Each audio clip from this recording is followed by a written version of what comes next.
আজকের রাজধানী অর্থাৎ এপ্রিল মাসের ২৬ তারিখ শনিবার। এই রাজধানীর দৃশ্য যদি আপনি দেখতেন, একদিকে পুরোনো পল্টন মোড়, এখান থেকে প্রেস ক্লাব থেকে মৎস্য ভবন, অন্যদিকে প্রধান বিচারপতির বাসভবন অর্থাৎ কাকরাইল এই মোড়।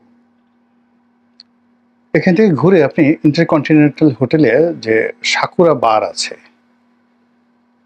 অর্থাৎ বাংলাদেশ রেডিওর বেতারের আগের যে হেড অফিস সেটি, তারপর পিজি হাসপাতালের যে শেষ অংশটি পরিবার, ওখান থেকে শুরু করে শাহবাগ মোড়, তারপরে পুরো শাহবাগ মোড় থেকে মৎস্য ভবন পর্যন্ত এই রাস্তা। এই রাস্তার দুপাশে দুটো পার্ক, সরোয়ার্দী এবং রমনা। এখানে যে মানুষের ঢল নেমেছিল, এই ঢল আপনি যদি দেখতেন এবং এই ঢলের মধ্যে যদি আপনি পড়তেন আজকে, তাহলে আপনি বুঝতে পারতেন যে আওয়ামী লীগ এবং ভারত কতটা কৌশলে এখানে এগুচ্ছে। আমি প্রথমে এটাকে একটা সাধারণ সমাবেশ মনে করেছিলাম, বা ঢাকা শহরে এরকম একটা সমাবেশ হতে পারে এটাও আমার ধারণা ছিল না, আমি জানতামই না। কিন্তু এর আগে প্যালেস্টাইন মার্চ ফর প্যালেস্টাইন বা মার্চ ফর গাজা শিরোনাম দিয়ে জামাতপন্থী যে সকল আলেম এবং ওলামা, তারা যে বিরাট সমাবেশ করেছিলেন, তো সেটাকে চ্যালেঞ্জ জানিয়ে আজকের এই সমাবেশটি হলো মার্চ ফর প্যালেস্টাইন। তো এখানে মূলত যারা এসেছেন তাদেরকে সুন্নি মুসলমান হিসাবে আখ্যায়িত করা হয়, যারা ভালো নাম হলো আহলে সুন্নাত ওয়াল জামাত। বাংলাদেশে যারা ইসলামী রাজনীতি করেন তারা তিনটি ভাগে বিভক্ত। একদিকে হলো জামায়াত ইসলামী, আরেকটি হলো আহলে সুন্নাত ওয়াল জামাত এই পন্থী যারা লোকজন, আরেকটি গ্রুপ রয়েছে হেফাজত। এখন এই তিনটি মূল গ্রুপের বাইরে মতাদর্শ দিক থেকে যদি আবার ভাগ করেন, তাহলে এখানে আরো বেশ কয়েকটি গ্রুপ রয়েছে। আহলে সুন্নাত ওয়াল জামাত আজকে যারা এই অনুষ্ঠানে এসেছেন, তারা বলতে গেলে 100% আওয়ামী লীগপন্থী। উপরে অনেক কথা বলেন, অনেকে যা কিছু বলেন না কেন, কিন্তু এখানে মূল যে ফোর্সটি, এরা সবাই আওয়ামী লীগপন্থী। ২ নম্বরে হলো হেফাজত। হেফাজত যারা কওমি লাইনে পড়াশোনা করেন, কওমি নেসাব বলা হয়, এবং এই কওমি নেসাবের মধ্যে যে গ্রুপ, দুটো গ্রুপ, যাদেরকে দেওবন্দী ঘরানার আলেম ওলামা, হাদিসে তারা স্পেশালাইজড, এবং এখানে বুখারী শরীফ পড়ানো হয়। হাদিস বিশেষজ্ঞ রূপে তাদেরকে কওমি মাওলানা রূপে শেখ হাসিনা তাদেরকে স্বীকৃতি দিয়ে গেছেন যে এখান থেকে দাওরায়ে হাদিস পাশ করলে তারা মাস্টার্স ডিগ্রিধারী হয়ে পড়বেন আলিয়া মাদ্রাসার মতন করে। এরকম অসংখ্য কওমি মাদ্রাসা বাংলাদেশে রয়েছে। তো এই কওমি মাদ্রাসার মধ্যে যে বিভিন্ন সংগঠন রয়েছে, এই সংগঠনের একটা কম্বাইন্ড নাম হলো হেফাজতে ইসলাম। আওয়ামী লীগ জমানাতে এই হেফাজতে ইসলামের দুটো অংশ হয়ে যায়। একটি অংশ আওয়ামী লীগ বিরোধী, আরেকটি অংশ আওয়ামী লীগপন্থী।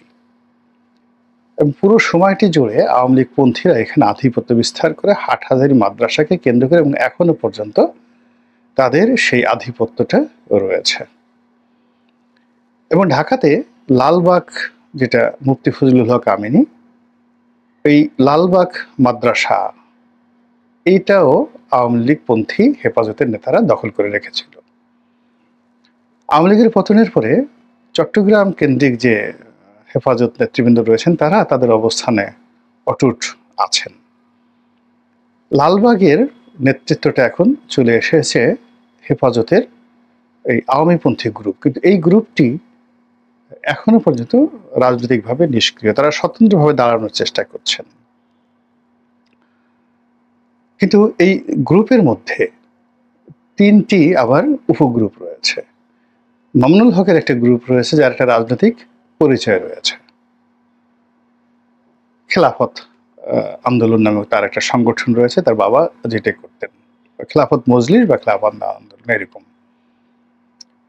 তো উনি এই অংশটি অর্থাৎ আওয়ামী বিরোধী মানে হেফাজতের যে গ্রুপটি সরাসরি আওয়ামী লীগ করতো তাদের এগেনস্টে গিয়ে তিনি এই গ্রুপের সঙ্গে ছিলেন। এখন তিনি আবার তার যে রাজনৈতিক দল অর্থাৎ হেফাজতের সঙ্গেও আছেন, কিন্তু তার মূল যে রাজনৈতিক দল এই রাজনৈতিক দলে তিনি বেশি সময় দিচ্ছেন। এই গেল একটা। ২ নম্বরে যেটা হয়েছে সেটি হলো এখানে মুফতি সাখাওয়াত আল রাজি, যিনি ফজলুল হক আমিনী সাহেবের মেয়ের জামাই।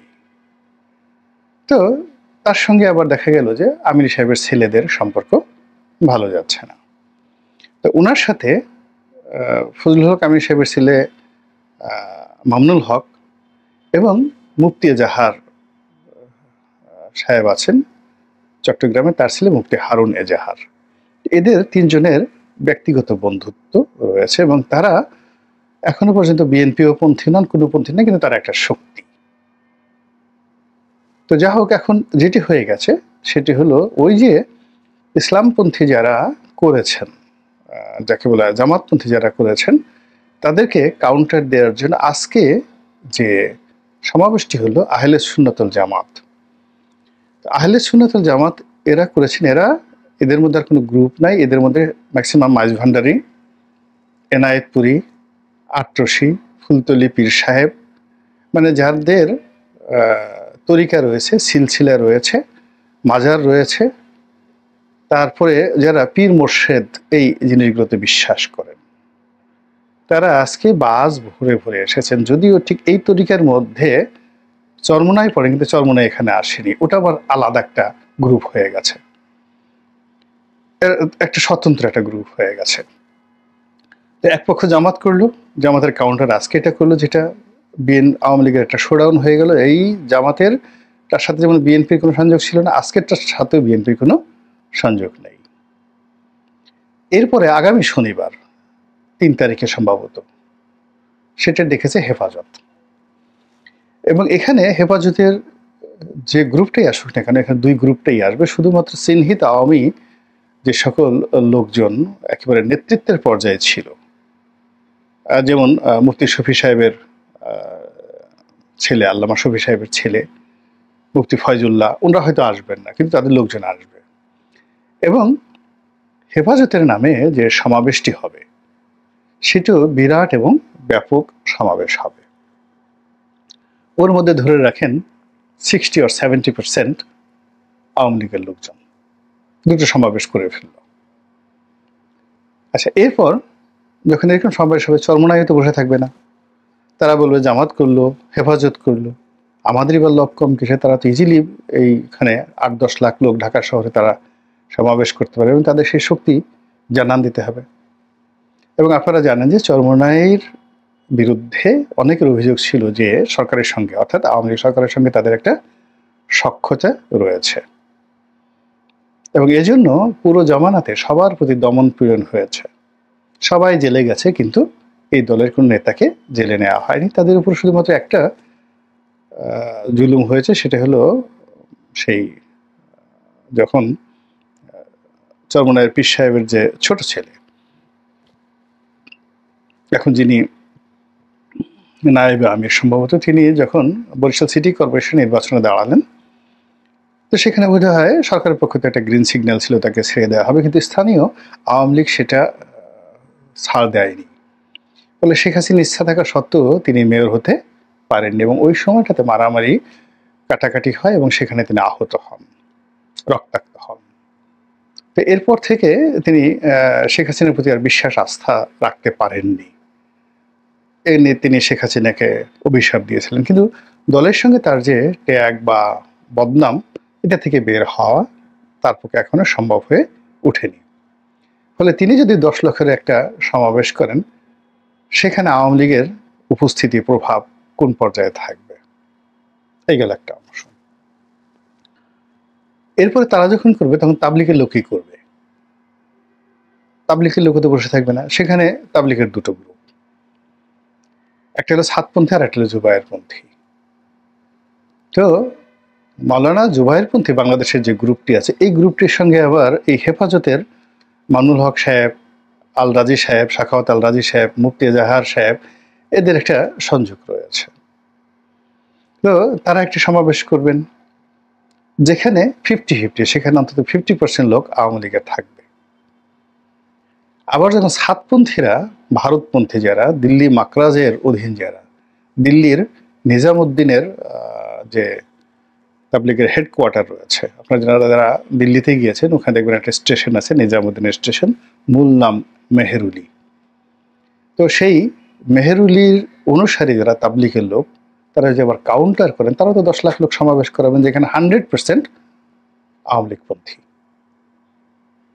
এখন এই ঢাকা শহরে শুধুমাত্র এই প্যালেস্টাইন, মার্চ ফর গাজা, এটাকে কেন্দ্র করে আগামীতে সম্ভাব্য যদি এইভাবে সমাবেশগুলো হতে থাকে, যে নামগুলো আমি বললাম, সেখানে আপনি আওয়ামী লীগের যে উপস্থিতি কিভাবে ঠেকাবেন? Is it possible? সম্ভবই নয়। দ্বিতীয়ত, এটার কাউন্টার বিএনপি বা জামাতের পক্ষে করা সম্ভব? হেফাজতের মানে এই যে যা কিছু হচ্ছে, এটার কাউন্টার কি যাকে বলা হয় এনসিপির পক্ষে করা সম্ভব? ডক্টর ইউনূসের পক্ষে সম্ভব?